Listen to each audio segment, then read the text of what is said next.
Dikaruniakan bukan saja untuk percaya kepada Kristus, melainkan juga untuk menderita untuk Dia. Itu ayat bilang apa? Kamu dikaruniakan.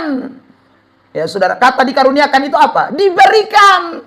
Siapa yang beri? Tuhan yang kasih. Tuhan yang beri. Jadi Tuhan kasih kita iman dan Tuhan kasih kita juga penderitaan.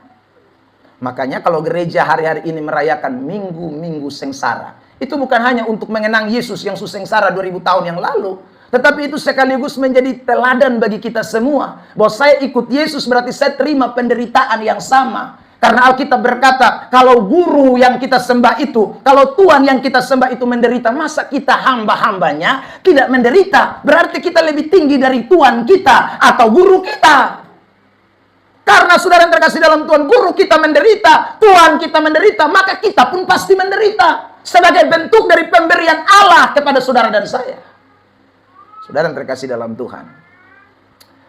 Makanya, mari kita lihat ini ayat 2 Timotius 3 ayat 12. Paulus bilang begini nih. 2 Timotius 3 ayat 12.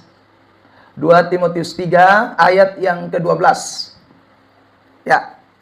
Kita baca teks ini ya. 2 Timotius 3 ayat 12. Dalam hitungan ketiga. 1, 2, 3. Memang setiap orang yang mau hidup beribadah di dalam Yesus Kristus akan ya. Jadi pasti itu. Itu pasti itu. Saudara yang terkasih dalam Tuhan.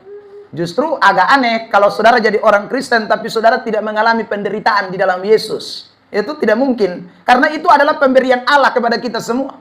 Pemberian Allah kepada saudara dan saya. Hanya saudara yang terkasih dalam Tuhan, penderitaan yang kita alami itu kan berbeda-beda. Porsinya berbeda-beda. Penderitaan yang saya alami biar berbeda dengan penderitaan yang Bapak Mama saudara alami. Penderitaan yang kita semua alami berbeda dengan Paulus punya penderitaan. Saudaraku, gereja mula-mula punya penderitaan. Itu bisa berbeda-beda. Tetapi yang pasti kalau kita orang Kristen sejati, orang Kristen yang hidup beribadah di dalam Kristus Yesus, tadi itu ayat mengatakan pasti kita akan menderita. Entah itu porsinya penuh, setengah, atau separuh.